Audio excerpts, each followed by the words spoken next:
E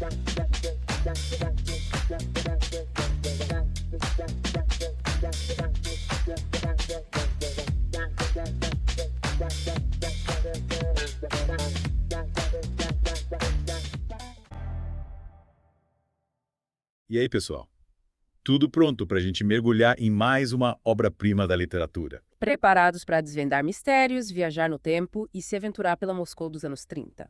Então sejam muito bem-vindos ao Odisseia Textual, o podcast que te leva para dentro dos livros. E hoje a gente vai desbravar O Mestre e Margarida, do Mikhail Bulgakov. Uma obra que mistura fantasia, sátira, romance e suspense, tudo numa medida certa. Uma verdadeira obra-prima da literatura russa. Para quem não conhece, a história começa com um encontro inusitado. Um editor, o Berlioz, e um poeta, o Ivan Bezdomner. Estão lá, num dia quente de verão, debatendo sobre a existência de Jesus. E de repente surge um estrangeiro misterioso, todo elegante, com um ar de quem sabe mais do que devia. Ele chegando com uma bengala ruvas e um olhar penetrante. E já manda real? Ele estava lá, viu tudo, presenciou a crucificação. Imagina só a cara do Berlioz, um cara totalmente cético. E ele não acredita em nada, né? Só naquilo que pode ser provado pela ciência. Ele até tenta argumentar com o estrangeiro, usando a história, a lógica. Mas o tal estrangeiro não se abala. Ele rebate cada argumento com uma convicção inabalável. E aí, para aumentar ainda mais o mistério, ele faz uma profecia sinistra. Diz que o Berlioz vai morrer ainda naquele dia decapitado por uma mulher. Que clima tenso, hein? E o Ivan, coitado, fica completamente chocado. Ele tenta entender quem é aquele cara, o que ele quer. E o pior é que a profecia se realiza. De um jeito totalmente inesperado, o Berlioz tem um encontro fatal com um bonde. É de arrepiar? A partir daí, o Ivan fica obcecado em encontrar o estrangeiro e desvendar o mistério daquela morte. Ele se mete em cada situação. É perseguido por figuras bizarras como um gato gigante falante. Parece até pesadelo. E a gente, como leitores, somos jogados nesse turbilhão de acontecimentos. Bulgakov já nos mostra logo de cara que essa história vai mexer com as nossas certezas. A gente não sabe mais o que é real e o que é fantasia. E essa é a grande sacada do livro. Ele nos leva a questionar o mundo ao nosso redor, a duvidar daquilo que a gente acha que sabe. E aí, para quem está acompanhando a gente nessa odisseia literária, a pergunta que fica é: será que o Berlioz realmente morreu por causa da profecia do estrangeiro? Ou foi só um acidente macabro? E quem é esse tal estrangeiro que diz ter visto Jesus? Que mistérios ele ainda esconde. Para descobrir, vamos ter que continuar mergulhando nessa história. Então, não perca a próxima parte do nosso podcast, onde vamos desvendar mais segredos de Um Mestre e Margarida. E para você que ficou curioso e quer se aventurar nessa leitura, um link para baixar o livro está aqui no primeiro comentário fixado. Aproveita para se inscrever no canal e deixar seu like. A gente encontra na próxima parte da nossa odisseia literária. Pois é, e a partir daí o negócio fica ainda mais surreal. A gente descobre que o tal estrangeiro misterioso atende pelo nome de Wallen. Walland. É, um nome bem peculiar, né? É, com certeza. E o que mais a gente descobre sobre ele?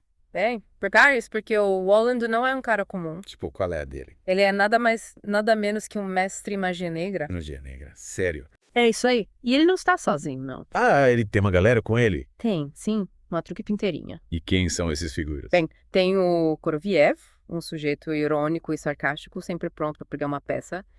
E tem o Azazel. Azazelo? Que nome? Ele faz jus ao nome, viu? Um tipo meio ameaçador, com cara de poucos amigos. E claro, não podemos esquecer do Berrimo.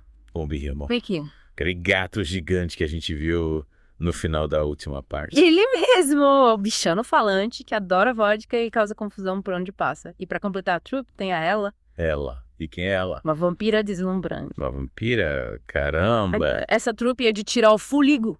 E o que eles aprontam? Eles fazem de tudo. Causam o caos na Moscou dos anos 30. De pior. Dê alguns exemplos. Por exemplo, eles se instalam no restaurante Gribodov, um dos mais famosos da cidade. Eita, imagina uma bagunça. Imagina não, o Styopa Likujev, o diretor do teatro que fica no mesmo prédio. Os Chopa, aquele que vivia de ressaca. Esse mesmo, de repente, ele acorda em alta, sem ter a menor ideia de como foi parar lá. que doideira, mas como isso aconteceu? Teletransporte. Pura magia do Walland. E enquanto isso, o apartamento do Styopa O que acontece com o apartamento? vira um quartel-general da trupe. Dinheiro aparecendo do nada, gente sendo expulsa pelos ares, um verdadeiro rebuliço. E o restaurante? Lá eles promovem um show de magia negra de arrepiar. Show de mágica negra. Com direito a decapitações, dinheiro voador e muito mais. Bulgakov não estava de brincadeira. Mas por que será que ele escolheu usar magia negra na história? Acho que ele queria mostrar o lado obscuro da sociedade soviética, sabe? A hipocrisia, a corrupção, a burocracia. E ele usa magia para expor tudo isso de forma satírica. Exatamente. É uma crítica social poderosa, disfarçada de fantasia. Bulgakov era mestre em usar a sátira para cutucar as feridas da sociedade. Sem dúvida. Mas no meio de todo esse caos surge uma figura que nos leva para outra camada da história. O mestre. O mestre. Quem é ele? Um escritor, um homem solitário, apaixonado por Margarida, ele é o autor de um romance sobre Pôncio Pilatos. Pôncio Pilatos. Aquele que condenou Jesus. Sim, ele mesmo. Mas o romance do mestre é rejeitado pela crítica, o que o leva a uma profunda depressão. Coitado. E Margarida? Quem é ela nessa história? Ela é o grande amor do mestre, a mulher que dá sentido à vida dele. E como eles se conhecem? É uma história linda, mas também muito triste. Por quê? Porque o amor deles é proibido, cheio de obstáculos. A Margarida é casada com outro homem. Que situação. E ela sofre muito por ter que viver longe do mestre. Tadinha. Mas e aí o que acontece com eles? Bem, o mestre, completamente desiludido, acaba internado em uma clínica psiquiátrica. E a Margarida? Desesperada para reencontrar o seu amado, ela faz um pacto com o Roland. Um parto? Ela se entrega ao diabo em troca da chance de ver o mestre novamente. Nossa, que decisão difícil. E a partir daí, as coisas tomam um rumo ainda mais surpreendente. Margarida se transforma em uma bruxa. Uma bruxa. Isso mesmo. E participa de um baile satânico promovido pelo próprio Roland. Baile satânico. Com direito a convidados ilustres do inferno e tudo mais. Mas para saber o que acontece nesse baile, se a Margarida consegue reencontrar o mestre, a gente vai ter que esperar a última parte do nosso mergulho em O Mestre e Margarida. A gente parou na Margarida, né? Prestes a se jogar num baile satânico pra reencontrar o mestre. Pois é, e esse baile, amigo, é uma das cenas mais icônicas do livro. Imagina só, a elite de Moscou toda reunida num salão luxuoso. Uau! Mas não se engane, porque por trás da fachada de glamour e riqueza se esconde um verdadeiro show de horrores. Horrores. Tipo, convidados que são, na verdade, figuras demoníacas, Que medo. rituais macabros, sangue, nudez, tudo o que você possa imaginar de mais bizarro e assustador. Caramba. E a Margarida no meio disso tudo, ela vira a rainha do baile. Cavrainha. Mas não é um conto de fadas, viu? A Margarida tem que cumprir seu papel, recepcionar os convidados, participar dos rituais, Coitada. uma aprovação, uma espécie de purgatório para alcançar o seu objetivo. E? Reencontrar o mestre. Ela consegue? Consegue. O Roland, com seus poderes, promove o reencontro dos amantes. Finalmente.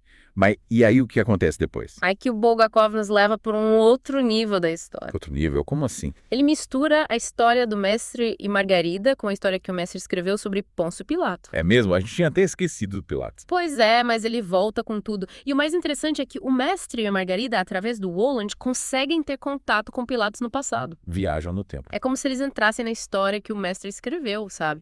E, de alguma forma, influenciam o destino do Pilatos. Nossa. O mestre, com sua compaixão e seu sofrimento, acaba ajudando Pilatos a confrontar a culpa que ele sente por ter condenado Jesus à morte. E o Roland?